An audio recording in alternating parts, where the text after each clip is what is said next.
Shalom to the elect of Israel, to the whole elect of Israel. You Hebrew Israelites, you so-called Negroes, Latinos, Native Americans, West Indians, and Haitians. Got to give all praises and glory to Yahweh, Bahashim, Yahweh Shai, the Most High, the Heavenly Father. His Hebrew name is Yahweh, not Yahweh, not Jehovah, not God, not Elohim, not Most High, not Lord, not Yah, not Jah, not Ahaya, not Allah. It's Yahweh. And his only begotten son name in the Hebrew is Yahweh Shai. Not Yahshua, not Yeshua, not Jesus Christos, not Jesus Christ, not Serapis Christos, not Yeshua, not Yehoshua. It's Yahweh Shai. So God give all praise, honor, and glory to Yahweh, Bahashim, Yahweh Shai, Bahashim, Rakah Kodash. Double honors to the apostles and elders of Great Millstone who rule well, who teach well, who are the apostles and elders of all of Israel, whether accepted or not. And a sincere salutation to all the occupants, pushing this truth and believing this truth throughout the four winds of the earth, the entire world, waking up the whole elect. And shalom to the outwalk who are listening and learning. The few sisters who are listening and learning. I'm Isaiah from GMS Atlanta Camp coming at you another lesson in truth, facts, faith, and edification. Another day of edification, Lord willing, is be edifying. I titled this lesson, A Turn for the Worse is Approaching. And this is I have a video clip dealing with these economists, Peter Schiff and this guy Richard Wolff, which I be watching these guys a lot. So it's just a little clip on showing you how the monetary system of Babylon the Great is deteriorating. The infrastructure, right? The economy at this place is being deteriorated, man. Okay, it's collapsing. So I'm gonna play this and I'm gonna get some precepts. The video is like 23 minutes. I don't know if I'm gonna play the whole thing, but I'm gonna play a little bit of it because they're going into heavy edification, man, on what's really going on with Babylon the Great. And it must needs to be shown, man. Hey, this is what the watchmen do, right? We watch, we filter these things through the scriptures, man. So Lord willing, be edifying. Let me make sure it's sharing. This is some edification right here, man. This is Peter Schiff and Richard Wolff, and they got another guy. And I watched Peter Schiff and Richard Wolff and Jeremy Babe. And as Apostle Howard went into years ago, I started watching these guys. Apostle Howard put me up on this guy, Jeremy Babe, which he's not in the video, but these other two guys, Richard Wolff and Peter Schiff, I've been watching them for a little minute. I used to do videos on these guys all the time. So these guys are really going in heavy on this money, man. So let's check this out. Let me turn this volume down. This is some edification right here, man. At its finest.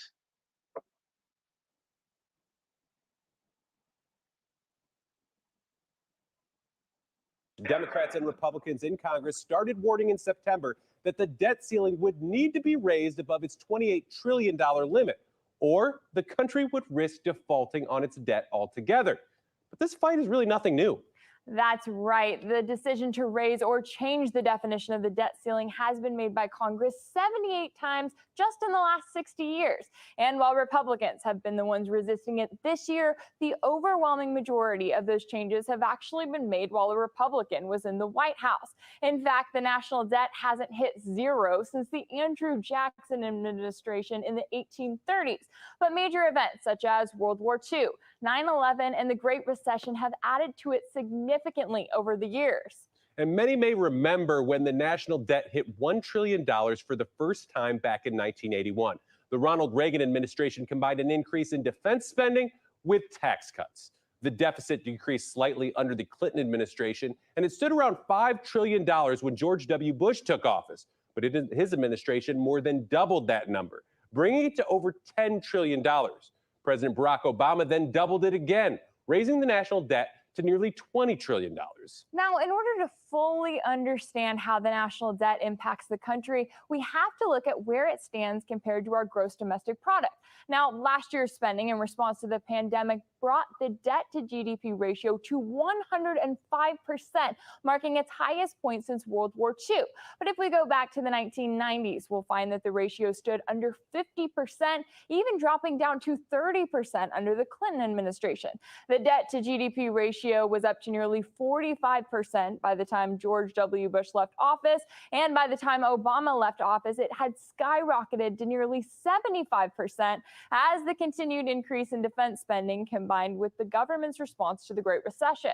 So who owns all of this debt? The two largest entities are actually right here in the United States: the Social Security Trust Fund and the Federal Reserve. That's public. That's the debt of the people. Now, beyond that, China and Japan both own more than $1 trillion in U.S. Treasury securities, followed by the UK, Ireland, Luxembourg, and Brazil. So what is the significance of all of this debt, and what would it mean if the U.S. were to actually default? Well, joining us now to discuss are Professor Richard Wolff, host of the Economic Update, Peter Schiff, chief economist at Euro-Pacific Capital, and Steve King, the economics professor of Patreon. It's great to have you all on the show today. And Professor Wolff, I want to start with you. Now, when we look at the way the debt has grown, have we just come to expect that Congress will continue to spend more as time goes on at this point? Yes, I mean, basically, we have waltzed ourselves into a kind of corner from which it is too dangerous to try to escape. The debts are so enormous at this point. And by the way, not just the federal debt, but corporate debt and individual household debt, that even the effort to raise interest rates a little bit becomes a risk and a shock that an already troubled economy can really not cope with. So that we are in a situation where we have to keep funding a debt, even though it becomes more dangerous as we do so.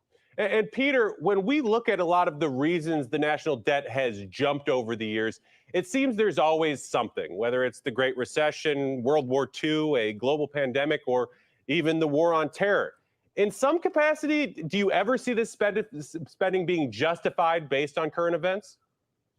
Well, first of all, the debt continues in good times as well as bad. We never have any surpluses when times are good to pay off the deficits we incur when times are bad. But I want to correct a couple of mistakes that you made earlier on with the debt. First of all, the debt to GDP, it's actually 125%, not 105%, because the 105% doesn't count the debt held by the Social Security Trust Fund. So when you count all the debt that's outstanding, it's 125. But that doesn't even tell the whole picture, because you have to look at the state government debt and all the municipalities, because everybody is looking at the same tax base to repay the debt. So when you measure all government debt in the United States, you're looking at 140%, 145% of GDP. But that's just the tip of the iceberg, because it doesn't count any of the unfunded liabilities of the United States government. Those are commitments to pay things like Social Security or Medicare benefits or guaranteed student loans.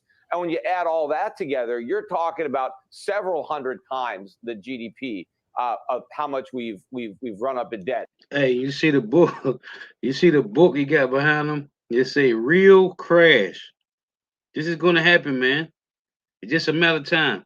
And these things, Babylon the Great, North America started to fall in the 1960s, man. When the Heavenly Father put the spirit on Abba Bivens to come on the scene, man, and start preaching this truth.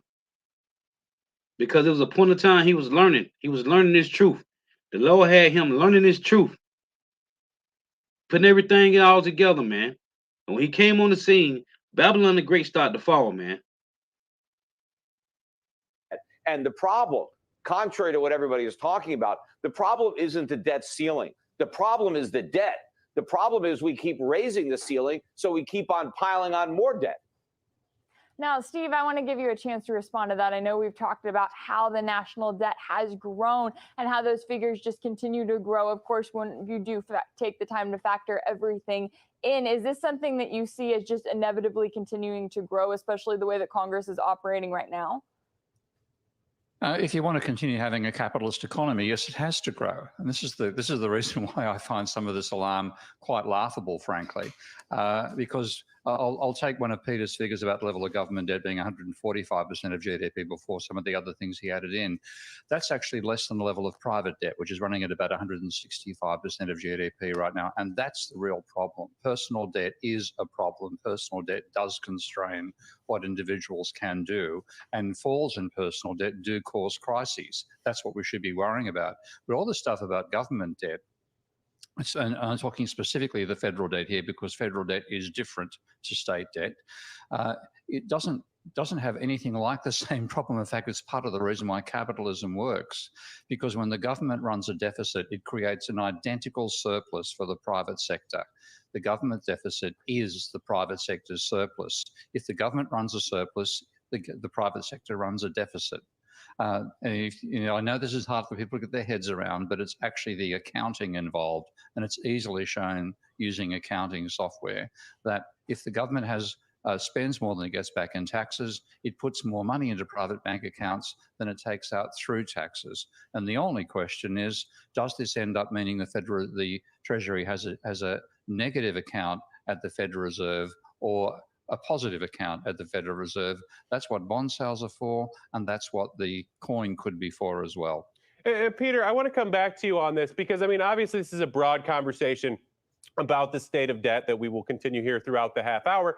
But the question is, what are really the negative, the downsides of holding all of this debt? Because it does seem like there's a lot of give and take in this. Well, the debt is a huge problem. It doesn't help capitalism. It interferes with capitalism because what happens is the government is taking resources away from the private sector and diverting them to public spending. And this undermines capitalism. It undermines savings and investment and all the things that we need to grow our standard of living. The problem is much of this debt now is being monetized by the central bank.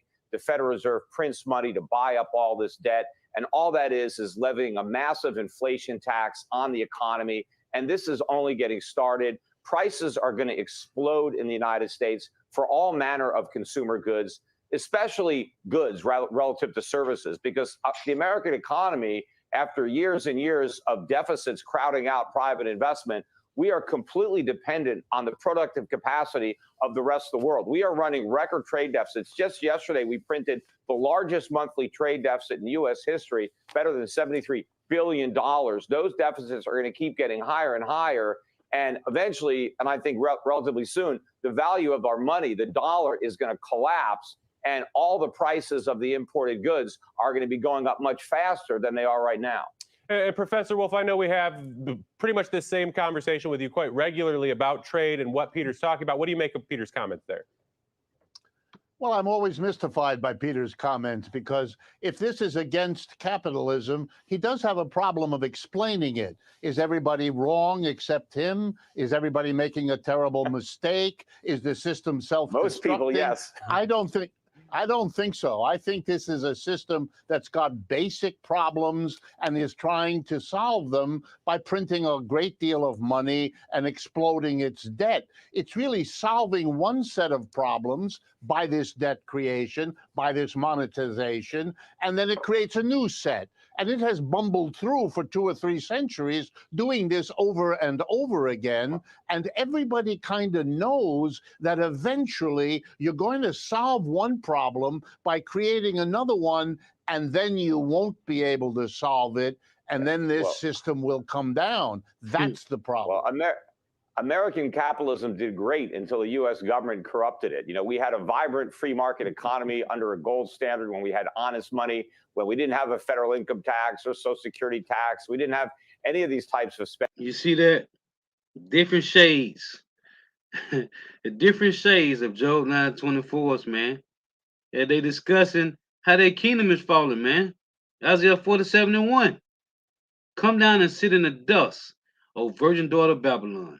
You see this? This is beautiful, man. While Jake run around playing games, trying to build, these guys got money, man. And they plainly telling you that Babylon the Great monetary system, the infrastructure, the economy is collapsing, man.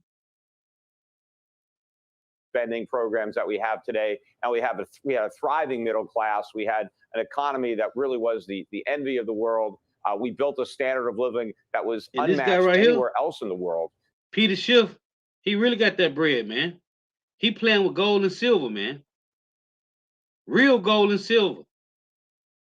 The problems really started when government started to grow and started to impose more regulations and more subsidies and more government spending, and the Federal Reserve came around. So these problems were not created by capitalism. They were created by government's interference with capitalism. And every time government tries to solve the problems that they create, they make those problems even worse. Well, Steve, I want to give you a chance to weigh in on this. I know we've talked a lot about the different systems, but do you see the United States as having a free economy, especially when it's Congress that is deciding to continue to add on to the national debt, which they say that we own, but the American people don't really seem to have much of a choice in the matter? Well, the American people have a choice. They can do what happened during the 1920s. And let's go back. I think that's before, I think Peter would admit that's before government debt got to be particularly large. At that stage, government spending was about 5% of GDP or less. And Calvin Coolidge decided to run a surplus for his entire term. And during the 1920s, he did precisely that. He ran a surplus of roughly 1% of GDP every year. And of course, the economy boomed, and he took credit for it and said that the surplus was the reason the economy boomed. When you look at the data carefully, what you find is, yes, there was a government surplus of 1% of GDP every year, and every year the private sector was borrowing roughly 5% of GDP to speculate on the stock market. Now that's what gave it the turbocharged economy, not the surplus, but the government, but the deficit being run by the private sector to borrow and gamble. Let me finish, Peter. Borrow and gamble on the stock market, and over that period of time, the private debt level rose.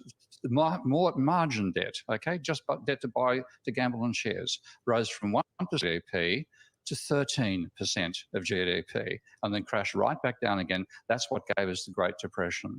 Now, that sort of irresponsibility on the private debt side is the real Achilles heel of capitalism, and worrying about the government's behaviour is frankly identifying the wrong problem. And Peter, I'm going to give you the final word. You have 30 seconds before we go to break here. Yeah, the problem was the Federal Reserve was created in 1913, and it was their easy money policies in the latter part of the 1920s that inflated that stock market bubble. And when it popped, what created the Depression was the interventionist policies of Herbert Hoover and then Franklin Delano Roosevelt. That's why we had a depression, is because we had too much government and we had a central bank. If we didn't have either, then we wouldn't have had a depression at all. All right, I know we've got a lot to talk. And we wouldn't have had the stock market bubble. You can shake your head, but that's everybody a fact. don't agree, man. Global debt is ballooning and could lead to a catastrophic outcome, with global debt rising to a new record high of nearly $300 trillion in the second quarter. What does this mean for economies around the world? Boom Bust co-host and investigative journalist Ben Swann is following the story. Well, as you say, global debt now stands at a whopping and record $296 trillion. Wow. But what's really interesting is that almost 10% of it, or 19.5 trillion, came about just during the coronavirus pandemic. Well, prior to the pandemic, the world's debt to GDP ratio rose 356% in 2020, up 35 percentage points from where it stood in 2019. That's according to a new report from the Institute of International Finance. It also found that countries saw their economy shrink, and they issued an ocean of debt just to stay afloat. But now, in the battle against COVID, governments around the world are now more indebted than at any other point in modern history, even surpassing World War II. Not only are governments around the world spending vast sums of money to fight the pandemic, but big corporations, which have been emboldened by unprecedented government support for markets, are selling bonds like never before. All that debt now means severe cuts to public spending on health, education, and social protection programs globally. The International Monetary Fund believes that 35 to 40 countries are debt distressed, defined as when a country is experiencing difficulties in servicing its debt, such as when there is debt restructuring.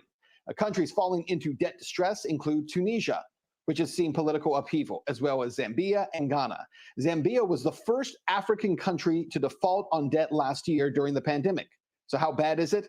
Well, now Zambia has to allocate. Hey, see, this goes into in Habakkuk too, man. You see how this devil make every nation drink the bottom, right? Now their nakedness is being shown. Why? Because of the damn petrodollar, man. Because of the petrodollar, man. allocate 44% of its annual government revenue to creditors. Ghana spends about 37% of its national budget on debt interest payments. Cameroon spent 23.8% of its budget on debt payments, compared to just 3.9% of the country's revenue on health. And all of this. And it tell you in Jeremiah 51 that these nations are angry, man, because they have drunken on the wine of Babylon the Great. Leads a number of analysts to say that we are now in a debt super cycle and that central banks are in a trap which could ultimately lead to a global economic collapse. For Boom Bust, I'm Ben Swan. And for more on this, let's bring back our panel of Professor Richard Wolff, host of Economic Update, Peter Schiff, chief economist at Euro Pacific Capital, and Steve Keen, the economics professor of Patreon. Steve, I actually want to start with what Ben just mentioned there. As you see a nation default or face major debt woes, and then they're owing 44% of their GDP to creditors, what is that doing to them? Depends on whether they have their own currency or not, and whether they're running a trade surplus or not. A country running a trade surplus, and let's take Japan as an example there, is quite capable of continuing to issue government debt indefinitely. On that particular case, Japan, I think, has the world record, 250% of GDP is its government debt level. Is the economy suffering? No. On a per capita basis, it's been growing faster than the United States for most of the last 15 years. And it can do it indefinitely. Hey, and this petrodollar, it was never made to be the currency forever, man. They set this currency up that it have a bubble, that it eventually is going to go into inflation and then hyperinflation, man. And then it's going to pop. And then their whole thing was to create a new currency anyway, man. This dollar was never meant to last forever, man. This is them through conditioning, through gradualism, man, through conditioning to create their RFID microchip, man. A digital currency, man. Definitely, because with a trade surplus as well, it's not selling its bonds to foreigners, and foreigners, if they do buy those bonds, are quite happy to be paid in Japanese yen. Now, the problems arise for countries which are running trade deficits, which can't borrow in their own currency. They're the ones who are up, the proverbial creek without a paddle. But when you have a country which is either running a trade surplus like Japan, or in America's case, which is unfortunately, and it should not be, is unfortunately the reserve currency for the planet, that you can get away with it indefinitely. So again, we're worrying about the wrong things. Now, Professor Wolff, I mean, when it comes to debt between more developed nations, it really is a delicate balance with a lot of give and take. In some cases, is having ongoing national debt actually healthy? No, in most cases, this is just a kind of continuation of old colonialism and imperialism under a slightly adjusted set of circumstances. Instead of literally carrying the gold out of the country somewhere in Africa back to Europe or over to the United States, or ripping off the local people to make them work for next to nothing, you are now doing it with loans. Right. You're giving them a loan, you're greasing the wheels of the loan with large amounts of fees and commissions, and I won't even speak about the corruption that is going on both sides. So you end up with very little of that money going into any kind of long-term progressive economic growth. Hold on, I gotta pause it for a second. That's a beautiful precept right here. In his lightning Yashala, Shalom, Yabashima Shah Brakatham, to the occupant I walk on the comment board, the wife for tuning in. It's Job 18:7. The steps of his strength shall be straightening, and his own counsel shall cast him down. When you go to Psalms 64:7, it said the Lord shall shoot at them, for the Lord, Yahweh Shema Shah, shall shoot at them, and suddenly shall they be wounded, so they shall make their own tongue fall upon themselves. These are all Job 9:24s we're dealing with right here, man. Okay, these economists, all these economists are Job 9:24s, man, are Doomians, man. And they bringing it out. Cause this place, hey, just like Rome, first the money, and then the government, man. Job um Salakia, Isaiah 47:1. Come down and sit in the dust, O virgin daughter of Babylon. And first the money gotta crash, man. Well, they crashing the money so they can bring in digital, man. They gotta bring in this all, man, the Karagma, man. This ain't no, this ain't some just something out of the ordinary, man. This is the game they've been playing for a while. And they've been doing it through gradualism, man, through conditioning. And so the burden of the debt is not matched by an ability to pay for it. So it becomes these crazy numbers that Ben just went over. And this is terribly bad for these poor countries already, deepens the inequalities in the world, and creates political and social instability that we will all be regretting every week and month into the future. See, that's for making these other nations, man. That's for the other nations joining to this devil. But that's the prophecies of the Yahweh Shema Shah.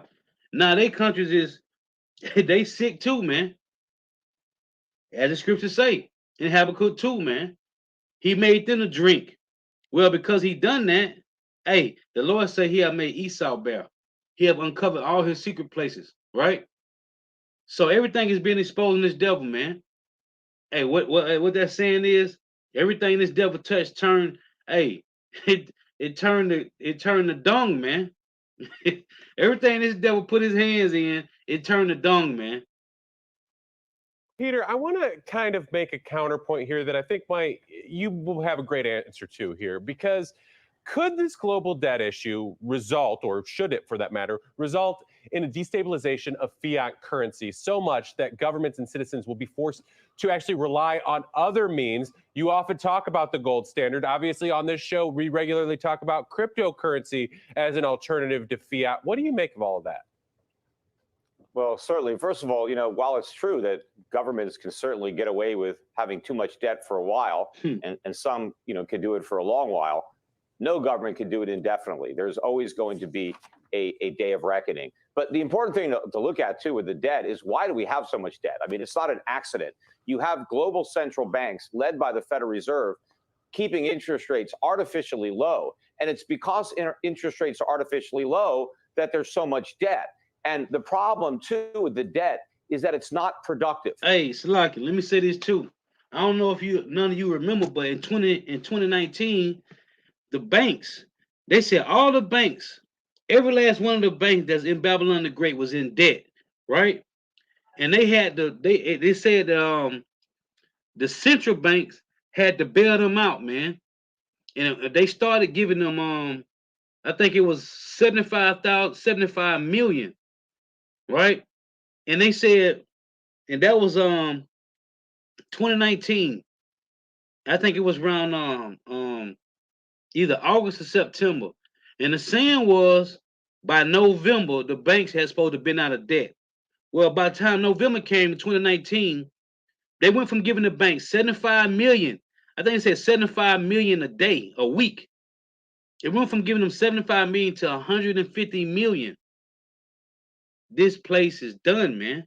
And that was in 2019 when all the banks in America, as they said, allegedly was bankrupt. You have individuals borrowing money to buy consumer goods. You have corporations borrowing money to buy back their overpriced stock. You don't have productive debt where we're investing in plant and equipment that is actually generating real income to service and retire the debt. You have this gigantic speculative bubble. You have asset bubbles all over the place. None of this is a byproduct of capitalism. It's all because of the failure to have capitalism. If we had capitalism and sound money, we would have much higher interest rates. We wouldn't have all this debt. We'd have a much more prosperous economy. But to answer your question, yes, all of this is leading to a currency crisis that will begin in the United States as both a sovereign debt crisis and a U.S. dollar crisis. And it will unleash, rampant inflation throughout the world. And ultimately, a lot of this debt is going to be inflated away. I mean, the debt can't be paid. And so most governments don't have the integrity to honestly default, and it's going to get wiped out through inflation. And then where we go in the aftermath of that is difficult to say. But the world is going to go through a very, very difficult period because a lot of these paper wealth is going to get wiped out. So a lot of people that think they have money invested in bonds, government bonds, corporate bonds, whatever they got, they're going to find out they have very little because the purchasing power is going to be eviscerated because the cost of living is going to surge. And, they're locked into the paper and they don't have any way to pay the higher costs. Now, Steve, what is your response to this? I mean, I know we've talked a lot about the bubbles that are coming up, but I mean, are we facing a global crisis on the scale that Peter is referencing here? I can't help thinking of what I was told once is the way you get punished in an American jail if you're really misbehaving, and that is rather than giving you a plate with meat and vegetables and stuff on it, they put it in a blender and blend the whole lot together and serve it to you, and apparently it tastes yuck, even though individual units can be quite delicious individually. Peter's thrown a whole lot of stuff in the blender there, and some of it, yes, is a serious worry. Others, no, is not at all the problem. In fact, it's a necessary part of a functioning capitalist economy. We do have too much private debt. Far too much of the debt has been used to speculate on asset prices and not produce productive investment. That's quite true. But as for defaults being caused by government debt, the only time that happened with governments borrow in a currency which is not their own, that's what's caused government defaults. When you look at the last 150 years, there have been roughly 150 financial crises in different countries around the world, and every last one of them has been caused by private debt collapse. So it's private debt which is the problem, government debt which is often the solution. Yeah. Hyperinflation is going to probably, if it happens, it'll be the courtesy of the supply shocks from the collapse of the global supply chain, not from what's happening with monetary dynamics. It's because of too much money creation. That's what causes it. It's a loss of confidence in fiat money. And Peter, Professor Wolff, you have the final word here. Yeah, the story that Peter starts with is those low interest rates that enable corporations to borrow.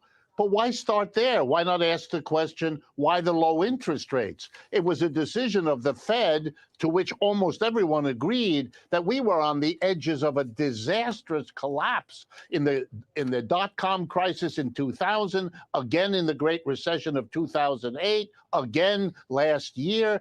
Interest rates are lowered because you would have the collapse that Peter's talking about if you didn't do it. But then you solve. Well, let me just finish. When you solve the problem with the money, you create a new problem that is going to be perhaps even bigger than the old one. But you have to solve each problem as it comes along. No, we have because to go this system is so fragile. Gentlemen, unfortunately, we are out of time in this. Hey, these devils, man. A bunch of confusion, man. A bunch of confusion, man. Hey, a bunch of confusion, man. Everybody fighting over FRN notes, man. This is a brother. The dove girded up, put up Proverbs 11:4. Riches profit not in the day of wrath, but righteousness delivered from death. See, these devils confused, man. This is James. James chapter 5:1. And it reads,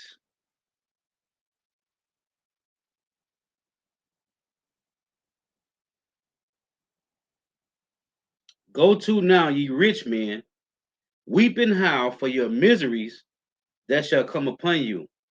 Your riches are corrupted, and your garments are moth-eaten. Your gold and silver is cankered, and the rust of them shall be a witness against you, and shall eat your flesh as it were fire. Ye have heaped treasure together for the last days.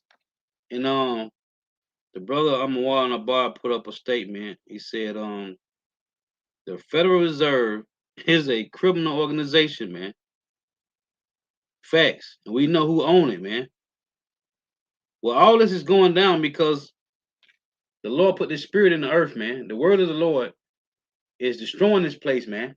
It's the words. And then it's going to be Yahushua in the chariots, man. Yahushua and the angels. So again, James 5, and one that said, go to now, ye rich men, weep and howl for your misery that shall come upon you. Your riches are corrupted, and your garments are moth-eaten. Your gold and silver is cankered, and the rust of them, because you have heaped so much, shall be a witness against you, and shall eat your flesh as it were fire. Ye have heaped treasure together for the last days. It said, behold, the hire of the laborers who have reaped down your fields, which is of you kept back by fraud. They ain't giving you what you're supposed to get, man. They're not paying. We are not getting paid what we're supposed to be getting paid. Whatever job it is, man, whatever plantation you work on, they are not paying you what you should be getting paid, man. And we know it's supposed to be getting paid daily labor, man. Every day. You say, ye have, it say, behold, the hire of the laborers who have reaped down your fields, which is of you kept back by fraud, crieth, and the cries of them which have reaped are entered into the ears of the Lord of Sabaoth. Now, it say, who reaped down your fields, which is of you kept back by fraud. They make you, before you get your check, they already took a cut out your check, man. That's not according to the ancient times. That's not according to the laws of Yahweh Shema Shah. Ain't no tax, ain't no paying on. They don't pay taxes, man. It say, ye have lived in pleasure on the earth and been wanton. What? Undisciplined, man.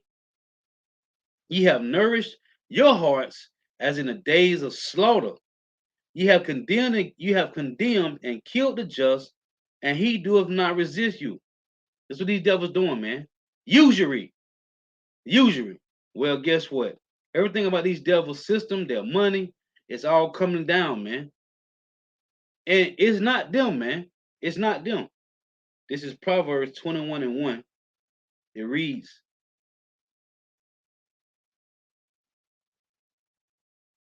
Salakia.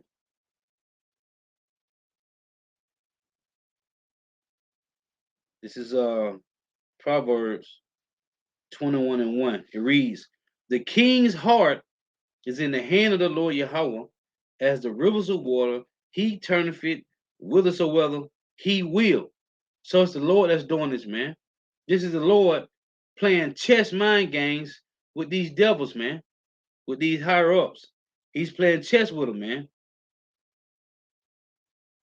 It say, this is verse 6, Proverbs 21:6. It say, the getting of treasures by a lying tongue is a vanity tossed to and fro of them that seek death, man. And what these devils are seeking, they're all about death, man. See, this treasure they have gotten through usury, through a lying tongue, man. They establish iniquity, man. That's what they do, right? They frame mischief by law, man. These devils set up all these different laws to keep Jake in debt, man. This is well, the end all be all is you devils is falling, man. This is Isaiah 47:1. Come down and sit in the dust, O virgin daughter of Babylon. Sit on the ground.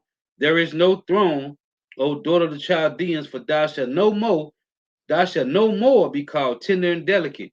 And that one guy, Richard Wolf, I watch him a lot, man. He's constantly going into these devils, man. Constantly. This guy, what's this guy name? Chris Hedges, man. Chris Hedges, he one of the coldest Idumeans I know, man, because he tell you straight up, hey, we destroyed these people. He straight up said they made all their money through slavery, man. And he straight up said that they got to pay for what they done, man. And you watch this guy, Chris Hedges. We see these devils. It's Ecclesiastes 12:3. And it's all through the words of Yahweh Shema Shah, man. Ecclesiastes 12:3. In the day when the keepers of the house shall tremble, and the strong men shall bow themselves, and the grinders cease because they are few, and those that look out of the windows be darkened. And the doors shall be shut in the streets when the sound of the grinding is low, and he shall rise up as the voice of a bird, and all the doors of music shall be brought low. And we see this going on, man. These keepers of the houses, these elites, right? They trembling, man. We don't see it, but they are, because they in confusion. They thought they were gonna keep this truth hid, but it's out, man. As the scripture say, this is Matthew chapter 10. Let me get this first. Matthew 10:26. Fear them not, therefore, for there is nothing covered that shall not be revealed, and hid that shall not be known. This is another one in Luke 8:17. For nothing is secret that shall not be made manifest, neither anything hid that shall not be known and come abroad. The one in Matthew 10 said, fear them not. Hey, because this is part of prophecy that got to play out, man. These devils had did everything under the sun through rape, rob, murder, pillage, and plundering, man. Everything. These devils took the temple down, took all the gold and silver, everything. Took the real gold and silver, which are you so-called Negro, Latino, Native Americans, West Indians, and Haitians, man. Babylon the Great was built up off the blood, sweat, and tears of so-called Negro, Latinos, Native Americans, man. West Indians and Haitians, man. Putting on auction blocks. So it got to come to a point of time. These things, the Lord is finna turn things right side up, as he say, man. Everything about these devils is through bloodshed, man. As a matter of fact, this is Numbers. Let's get this.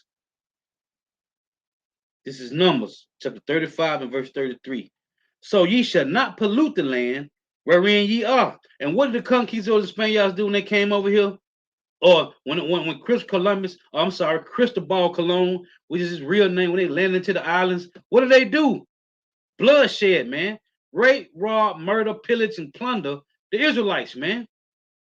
It says, so ye shall not pollute the land wherein ye are, for blood it defileth the land, and the land cannot be cleansed of the blood that is shed therein, but by the blood of him that shed it.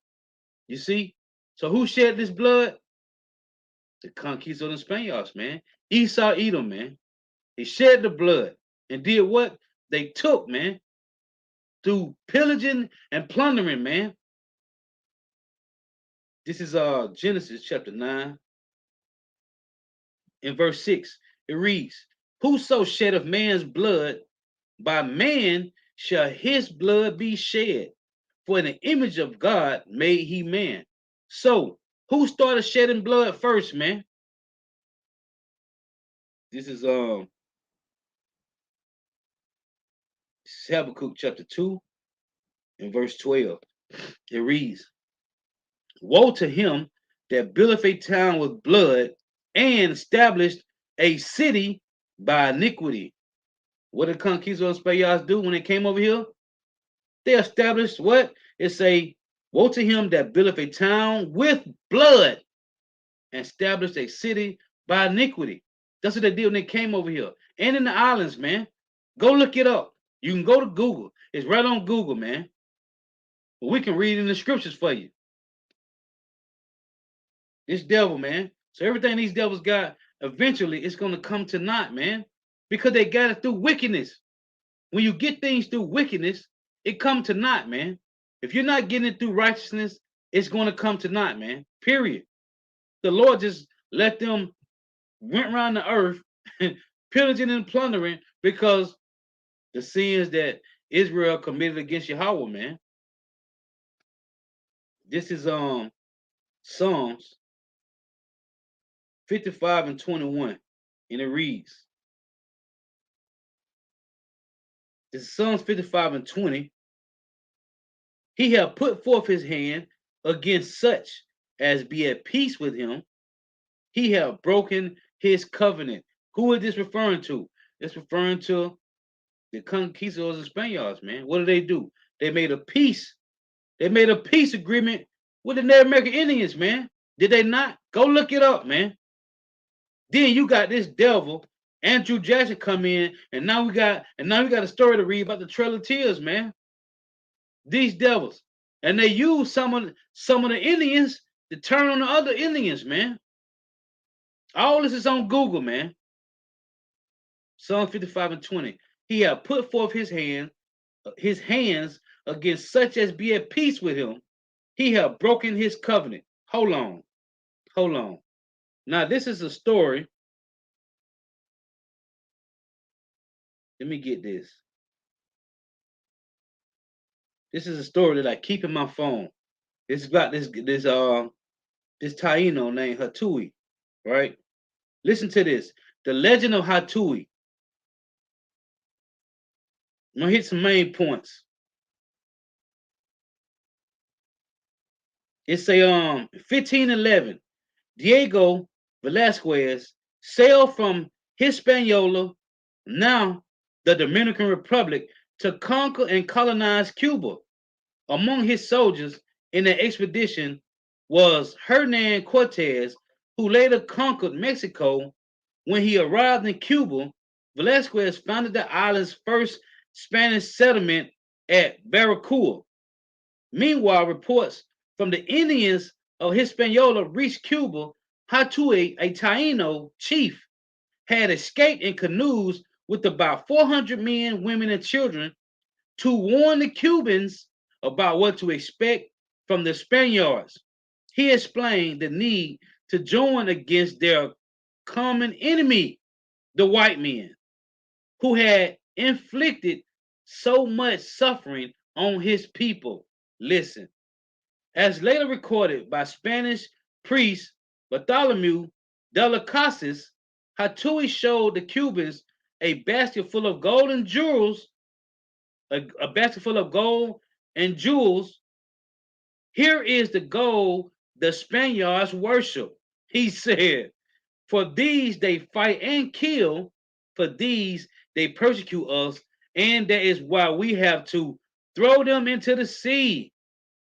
They tell us, these tyrants, that they adore a God of peace and equity, and yet they usurp our land and make us their slaves.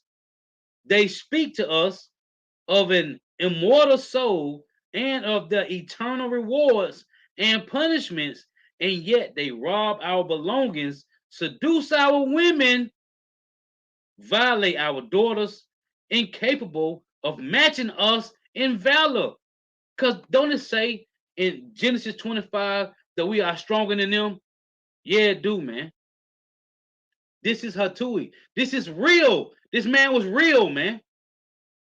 Again, it say, and yet they rob our belongings, seduce our women, violate our daughters. So, like, let me turn this volume back up. And the volume down for the video so it won't echo. It say, yet they rob our belongings, seduce our women, violate our daughters, incapable of matching us in valor. And we know this because of the scriptures. These cowards cover themselves with iron that our weapons cannot break. The Tainos of Western and Central Cuba could not believe the horrendous message brought by Hatui, and few joined him. Hatui's strategy against the Spaniards was to attack guerrilla fashion and then disperse to the hills where the Indians would regroup for the next attack. For about 3 months, Hatui's tactics kept the Spaniards on the defense afterward to leave their fort at Barranquilla. Listen, and that's why when you read the story in the history books about this guy, General Custer, right? I forgot that when the colonel told him to wait, they had to go back and get more men to come back and fight the Indians. Hey, because was the Chief Little Bighorn, man, was putting them to flight, man. They couldn't just come in against, because Gad and Reuben and Issachar, hey, those are the warrior tribes, man. They are real warrior tribes, man. That Northern Kingdom, them some real warriors, man. Listen, it's through a traitor, and they always use Jake to go against Jake, man. It's through a traitor, Velasquez was able to surround and capture Hatui on February the 2nd, 1512. Hatui was tied to a stake at the Spanish camp, where he was burned alive. Listen, just before lighting the fire, a priest offered him spiritual comfort, showing him the cross and asking him to accept Jesus and to go to heaven. These devils came over here in the name of Jesus Christ and rape, rob, murder, pillage, and plunder our people, man. And it's still going on today with plantation Christianity, and you niggas is too dumb to see it. It's a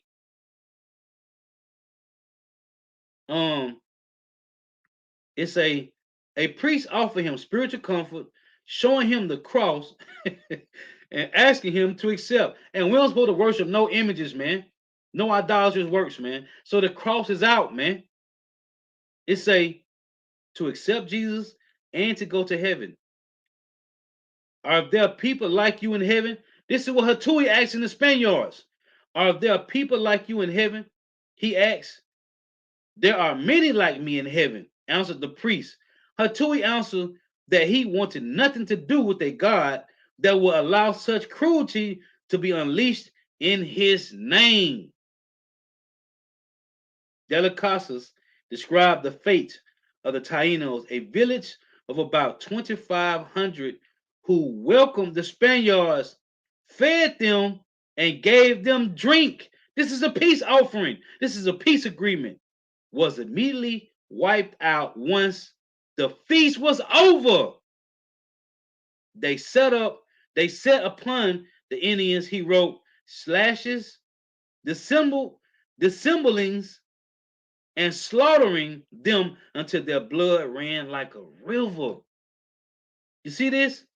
Of those sent to the mines, he said, the Spaniards required of them tasks utterly beyond their strength, bending them to the earth with crushing burdens, harnessing them to loads which they could not drag, and with fiendish sport and mockery. It's a fetish sport and mockery. They tell you in Proverbs 10 and 23, that's a sport to the fool to do mischief, man. You see, it's a hacking off their hands and feet and mutilating their bodies in ways which would not bear description, man. You see this? Aside from being one of the first guerrilla-style warriors in Cuba's history, Hatui is the first martyr in the struggle for Cuban independence. Listen, man, these devils is not your friend, man. And they've been like this since they've been in rulership, man. Why? Because they have a perpetual hatred. Going back to Psalms. This is Psalms, back in Psalms 55, man. So they feasted together with the Indians, and then they slaughtered them right after, man, till their blood ran in the rivers, man. You know how much bloodshed that is? Well, what the letters of this devil say? This devil, Cristobal Colon, said that he couldn't put his sword down, not even for a minute, man, not even for a moment, man. Why? Because Gad and Reuben and Issachar and them was at their throats, man. Rightfully so. This is Psalm 55 and 20 again. But guess what? The conquistadors Spaniards came over here, man. That was the Lord sending them. When you watch the movies like this movie, what is called? Man, I can't think of this movie. Man. Not I'm gonna say 10,000 BC. What's this movie called, man? When the guy had to come back and go get his girl, he put his wife in the ground in a hole with his child. She was pregnant. I can't think of the movie. I watch the movie all the time too. But they was rolling their heads off the pyramid, cutting their heads off. They was putting the blue, covering their body with the blue paint, rolling their heads. I can't think of the movie now. But anyway, hey, they was over here killing each other anyway, man. So the Lord sent them over here. They was over here doing what they was doing, right? Being wicked. Of course, you probably had a few of them doing what was good. Some of them doing wicked. Hey, but they was doing wickedly, man. So the Lord sent these conquistadors Spaniards over here, man. It's part of prophecy. But to show you how this devil is wicked, man. He ain't your friend.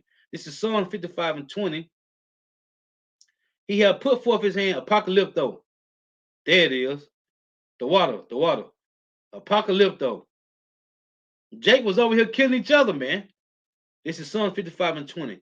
he had put forth his hands against such as be at peace with him. He had broken his covenant. And that's what the devils did, man.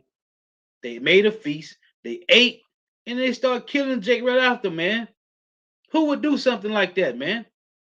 Verse 21, the words of his mouth were smoother than butter, but war was in his heart. His words were softer than oil, yet were they drawing swords. And the reason I'm reading these scriptures, because these devils is falling, man. Why? Because you have put your hands on the apple of the Lord eye, man. This is just get this.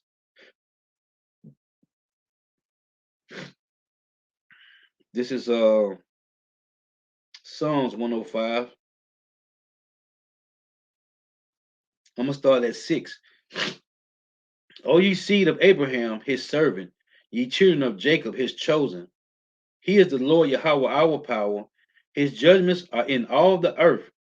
He hath remembered his covenant forever, the word which he commanded to 1,000 generations, which covenant he made with Abraham, and his oath unto Isaac, and confirmed the same unto Jacob for a law, and to Israel for an everlasting covenant, saying, unto thee will I give the land of Canaan, the lot of your inheritance, when they were but a few in number, yet very few and strangers in it, when they went from one nation to another, from one kingdom to another people. He suffered no man to do them wrong. Yeah, he reproved kings for their sakes, saying, touch not my anointed and do my prophets no harm. And that applies to today, man. That applies to right now, man. Nothing changes. Well, yeah, how about Shema Shah? We had to go through our punishment because of our iniquities, man. But that still doesn't give these devils the right to do what they did. Hey, because the Lord said this. Now he put them over us to do what they did, but it was supposed to be in a certain manner, man. This is Zechariah 1:15. This is Zechariah 1:15. And I am very sore displeased with the heathen that are at ease. At ease of what? Of doing what you did. You went overboard, man. For I was but a little displeased, and they helped forward the affliction, man. Saying you went overboard in what you did, man. You people went overboard what you did to so-called Negro, Latino, Native Americans, West Indians, and Haitians, man. Our punishment is just, man. And as brothers always say, hey, call out Yahweh Shema Bashah for the mercy, man. Because we still feel like, hey, we won't even deserve this mercy, man. How wicked Israel was, we did it, hey, wicked, man. But the Lord still said he was going to show them mercy, whomever they are. This is Exodus 20. In verse 5, it reads, Father, Lord Yahweh, thy power and majelis power, visiting the iniquity of your fathers, of the fathers, upon the children, upon the third and fourth generation of them that hate me, and showing mercy unto thousands of them that love me and keep my commandments. You see? So he's showing mercy to thousands that love him, right? Let me get this. This is Deuteronomy chapter 7. This Deuteronomy 7 in verse 9. It reads, know therefore that the Lord Yahweh thy power, he is power, the faithful power, which keepeth covenant and mercy with them that love him and keep his commandments to 1,000 generations, and repayeth them that hate him to their face to destroy them. He will not be slack to him that hateth him. He will repay him to his face. You see? So the punishment, whatever the punishment is, man, it's just, man. It's just. This is Deuteronomy 24. Let's get this. Deuteronomy 24:16. The fathers shall not be put to death for the children, neither shall the children be put to death for the fathers. Every man should be put to death for his own sin. You see? Let's get this in Ezekiel. This is Ezekiel 18 and 20. Because we all come back in reincarnation. And as it says in Proverbs 16 and 20, Proverbs 16 and 33, the lot is cast into the lap, man. This is Ezekiel 18 and 20. The soul that sinneth, it shall die. The son shall not bear the iniquity of the father, neither shall the father bear the iniquity of the son. The righteousness of the righteous shall be upon him, and the wickedness of the wicked shall be upon him. So, as we go to the valley of dry bones in Ezekiel 37, he's going to have one that was going to wake up, right? They was going to get the flesh. Then you had the other one that was going to wake up, and they was going to have the flesh and the spirit, man, which is knowing who they are and repenting, man. But then you got some Jake that just know that they Israelites, and that's it, man. Hey, the righteousness of the righteous shall be upon him, and the wickedness of the wicked shall be upon him. So your lot is your lot, man. So, and when you go to Jeremiah 15 and 11, it reads this: the Lord Yahweh said, verily, it shall be well with thy remnant. Verily, I will cause the enemy to entreat thee well in the time of evil and in the time of affliction. So the hopeful elect is going to be okay, man. Of course, we're going to go through trials and tribulations, adversities and afflictions, but the Lord have you covered, man. Because them that come back righteous and them that come back wicked. And see, these devils is falling because they went overboard, man, and putting their hands on us, man. That's a way to do things. And I always mention it, man. When these devils were hanging Jacob on the plantation, right? Wherever they caught him at for trying to run, escape, whatever, right? Some they cut the foot off, some they cut the hand off. They was poking Jake's eyes out, right? The ones that they was hanging, man, what did they do? They left him hanging. It's a law. The Lord has a law on that. When you hang a person, righteously, if it be so, and you hang a person, when they life leave them, you're supposed to take them down and bury them, man. These devils left us hanging in trees. That's why you got the song. What her name? Billie Holiday, Strange Fruit, hanging from trees. And they killed her because of the song she made, man. So this devil, he gotta go, man. And we seeing his economy collapsing, his monetary system collapsing. Oh, how about your mama shot? I want to read this. Dealing with that, man. This devil system is falling, man. This is Isaiah 14 and 5. The Lord Yahweh have broken the staff of the wicked. He broken it, meaning this system is collapsing, man. It's broken. There is no more, ain't no come to America. This is the land of the free and home of the brave. Ain't no more of that, man. Ain't no more of that. This is Isaiah 14 and 5. And you got people still living in the delusion, man. Illusion. Thinking this place is going to get better. It's not going to get better, man. It's not. North America, Babylon the Great, is not going to get better, man.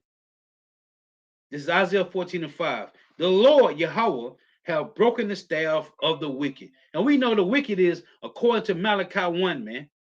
We know who the wicked is, man. The Lord Yahweh have broken the staff of the wicked and the scepter of the rulers. This place is deteriorating. It's collapsing. It's crumbling. The infrastructure, the economy, the monetary system is deteriorating, man. Here's the proof. Verse 6. He who smote the people in wrath with a continual stroke. He that ruled the nations in anger. Does not they have a UN in North America, in New York, right? All the nations is joining North America through the UN, right? It say he who smote the people in wrath with a continuous stroke, he that ruled the nations in anger is persecuted and none hindereth. Why? Because this is of Yahweh Shema Shah. When you read Isaiah 29 and 16, it say, we're going to read it. This is verse, matter of fact, let me get it right now. This is Isaiah 29 and 16. See, this is the work of Yahweh Shema Shah, man. That's why I say in his time he's going to be revealed, right? And it say, he who coming after the work of Satan, which is who? Satan has a physical seed on earth, man. When you go back and read in Genesis 3, 14 and 15, Satan has a physical seed on earth, man. who's playing out all his wicked deeds, man. This is Isaiah 29:16. Surely your turning of things upside down shall be esteemed as a potter's clay. The Lord made you to be the wicked. For shall the work say of him that made it, he made me not? Or shall the thing framed say of him that framed it, he have none understanding? So you're going to tell the Most High, why you made me like this? You made me wrong. This is not the vessel I'm supposed to be in. No, the Lord made you to be the wicked of the earth. Back in Isaiah 14, it reads, it say, he who smote the people in wrath with a continuous stroke, he that ruled the nations in anger. And who ruled the nations? North America. Okay, through their policies, their legislations, their democracy, their philosophy, their draconian measures. They control all nations, man. That's why I tell you in Revelation 17, the harlot that sits on the scarlet-colored beast. The beast is a system, EU and NATO, okay, which is these nations joined unto North America, and North America is the harlot that sits on the beast, because North America controls all the other countries through its policies, man, through its philosophies and ways of life, man, through its draconian measures, man. You can go look that up on Google, man. Okay, all nations join the North America, man. It say the earth, it said the whole earth is at rest and it's quiet. They break forth into singing. Why? Because these devils is going to go down. When this devil go down, everybody going to rest and be at peace, man. Even the trees, right here, it say, yeah, the fir trees rejoice at thee. Why did it mention the fir trees? Because these are the trees that you devils is cutting down year round year. You growing them just to cut them down so people can put them in their houses, man. Yeah, your Christmas tree is known as a fir tree, man.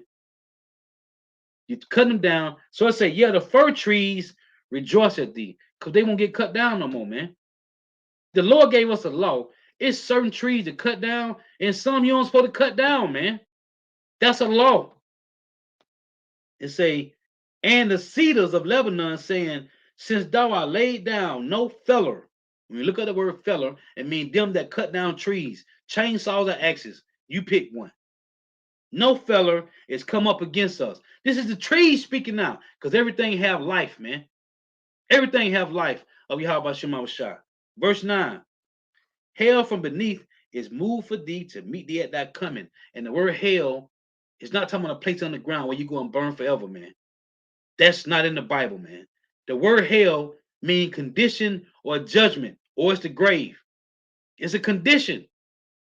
And anytime you want to deal with a person with hell, go read Job, the second chapter. Joel, the second, Jonah, the second chapter. Because what did Jonah say?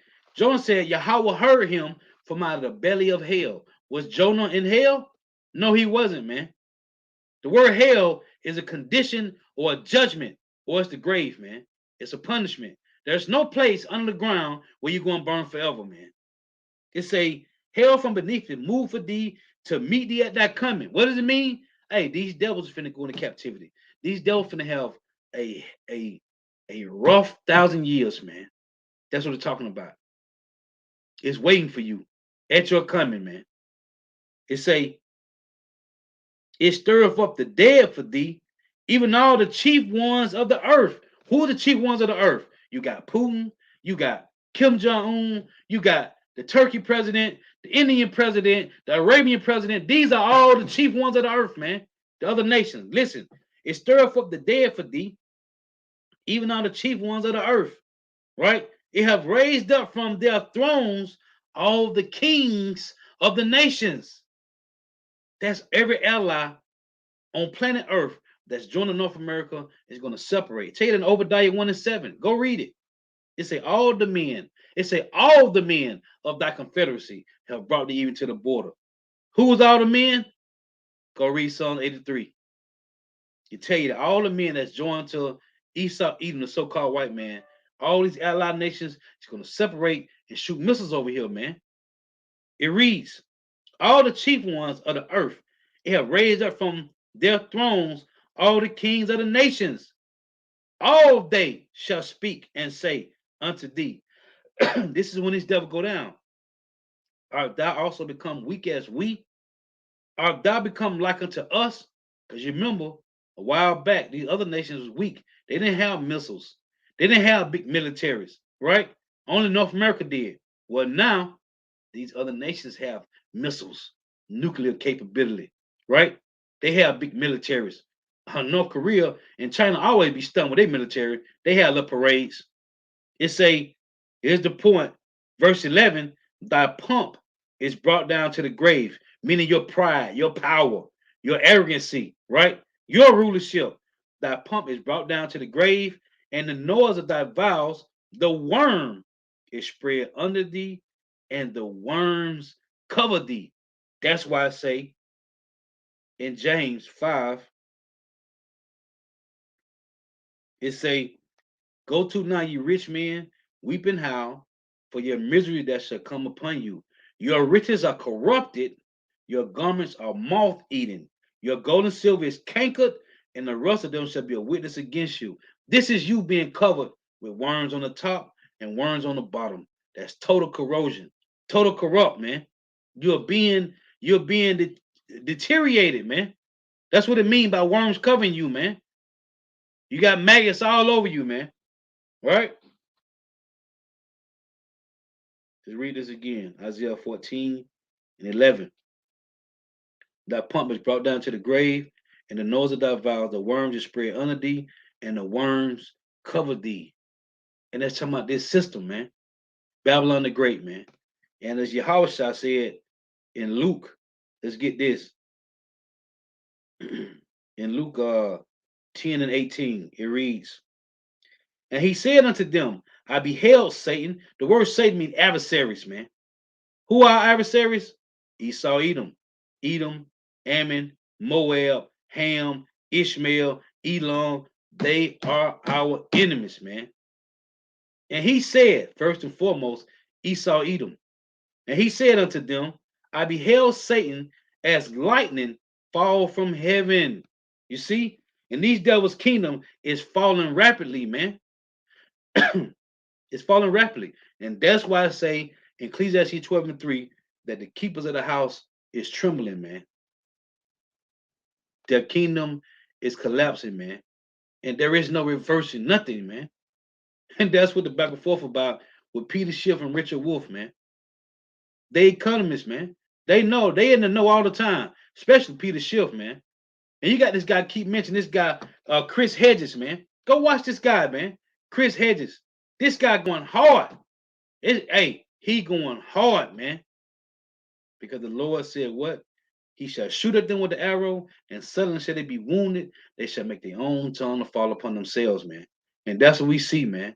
So all we gotta do is sit back, just like, hey, and the same way the Lord put the spirit on Pharaoh, he put the spirit on Esau, Edom the same way, man. You see? And it wasn't just Pharaoh that fell, it was all the Egyptians, man.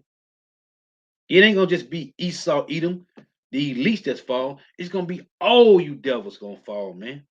All of you, man. All the Israelites got to do is sit back and watch, man.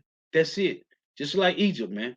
All we got to do is sit back. Hey, pray Yahweh Shema Bashah. Give us that spirit to see and hear and understand what's going on, man. Hey, because if you don't have the eyes off, you won't have the vision, man. And when there is no vision, it said the people perish, man. If you don't have no vision, hey, you will remain in the congregation of the dead, as said in Proverbs 21 and 16, man. So all we got to do, Lord willing, we be of those men and few women that get to see this. Hey, Lord willing, the Lord give us the strength to endure to the end, man. Hey, could we see the kingdom falling? And it said Matthew 13, blessed are our eyes. Matthew 13. Matter of fact, let's read that. Blessed are our eyes now, man, because we see what's going on, man. 2/3 of Jake, they still trying to get masters, associates, and bachelors, and real estate license, and trying to be a damn journalist, man. And his place is falling, man. Hey, whatever portion the Lord give you, that's all you need right now, man. And the Lord gonna build you up over time. This is Matthew 13 and 16. But blessed are your eyes. Matter of fact, this is Matthew 13 and 15. For this people's heart is waxing gross, and their ears are dull of hearing, and the eyes they have closed, least at any time they shall see with their eyes, and hear with their ears, and shall understand with their heart, and shall be converted, and I shall heal them. What the Lord say when you read in Isaiah 6, the Lord gave it, he told the angels to go and shut the people's ears and close their eyes that they can't understand this, man. That's why you got 2/3 of Jake warned about getting the bag, man. They want about making sure the family's straight, getting the bag, having them a beautiful thing on their side, right? Get them a beautiful whip, and one about life, man. Keeping up with the Joneses, because the Lord have not given them their understanding of this truth, man. It say, "But blessed are your eyes, for they see, and your ears, for they hear. For verily I say unto you, that many prophets and righteous men have desired to see those things which ye see," which is what? The fall of our enemies, man. The fall of their kingdom, man. "And have not seen them, and to hear those things which ye hear, and have not heard them." And we see these things, and we hearing it, man. And it's a beautiful sound, man, because we can't get to the kingdom of heaven until this kingdom wicked rulership has been deteriorated, man. And it will be. The end all be all is those intercontinental ballistic missiles, man, that Russia and Iran, China, and all Turkey, uh, Iran and Turkey joining Russia and shoot missiles over here, man. They tell you in Ezekiel 38, the main two countries is Iran and Turkey, man. It say Ethiopia, Libya. You're gonna have China, India, all these nations. It tell you that Obadiah 1 and 7. It said, all of the men of that confederacy, all of the men of that confederacy have brought thee to the border, man. That's all the allies that's joining Babylon the Great is gonna nuke this place, man, and it's gonna be laid desolate. And we can get the scriptures, but we'll be here all day, man. North America shall be like the Sahara Desert, man. You ever seen it in a movie? That's how North America gonna be, man. Like a desert, man, full of sand, vultures, and crows and buzzards, man, scorpions, all type of reptilians and other birds that clean up the earth, man. That's what's gonna be left here. North America will never be inhabited again, man. So I don't went long enough. Lord, when it's edifying, gotta give all praises, honor, and glory. As a matter of fact, the brother put it up on the screen. I'm gonna read it. This is Matthew 12. I'm Salaki. This is Daniel 12 and 10. And the only one that's in the know of what's going on in Babylon the Great is the hopeful elect, man. The ones that the Lord gave Isaiah to, man. Oh, I was going to get that. Let me get this. Salakia. This is Isaiah 43 and 8. It reads, "Bring forth the blind people that have eyes, and the deaf that have ears." This is the ones that have the understanding that the Lord have part and understanding to, man. If you don't have understanding, you're gonna say North America ain't gonna fall. North America is good. Our money is good. That's what you're gonna be saying. If you don't understand this Bible, man, we good. We in a good case. Everything here is gonna get better. That's a person that don't have understanding of the Heavenly Father Yahweh, Bashim Yahweh Shah. They think North America is gonna get better, man. When we see it getting worse, we see it getting worse, man. Wanna know what? Hey, well, Jake always say, you people must be living up under a rock, man, because North America is getting worse, man. It's going to get worse, man.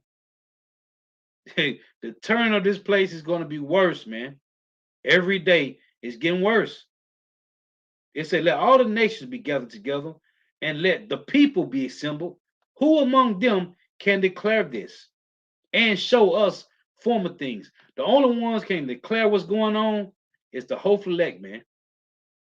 And the ones that Yahweh Shema Shah set up, hey, our spiritual fathers, man, the apostles of Great Millstone and the elders that came under them, man. That's how we know, man. Watching our apostles and our elders, man, we see what's going on. If you can't accept it, it's not for you, man. At least not at this time. Maybe the Lord will give it to you at a later time, but as for today, right now, it ain't for you, man. Because Jake still don't see it, man. Well, the Lord say, and Isaiah said, let's get this. Isaiah 6 and 9. Because Isaiah asked the Lord, Lord, how long will they be blind like this? Listen, this is Isaiah 6 and verse 8. Also, I heard the voice of the Lord saying, whom shall I send, and whom will go for us? And who will go for us? Then said I, here am I, send me.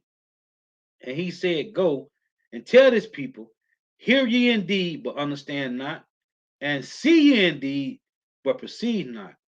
Make the heart of this people fat, and make their ears heavy, and shut their eyes, lest they shall see with their eyes, and hear with their ears, and understand with their heart, and convert, and be healed. And I just read this. That wasn't what Yahweh was quoting this in Matthew 13, man. Verse 11. Then said I, Lord, how long? And he answered, until the cities be wasted without inhabitant, until the houses without man, and the land be utterly desolate. That's how long Jake here in Babylon the Great ain't going to get it. Or Jake that's scattered around the world, man. Because every time the Lord sends a calamity, whether it's a hurricane or a tornado or earthquake or a mudslide, whatever it is, or a fire, that's the Lord chasing you Jakes around the world, man. He said he's going to do it in Leviticus 26, man.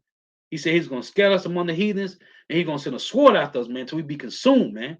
So the ones that will not never get this truth, they're going to be, this Lord, he's sending calamities after you until you be utterly desolate, man. Just like North America will be, man. And we ain't trying to get that over here, man. The hopeful elect, man.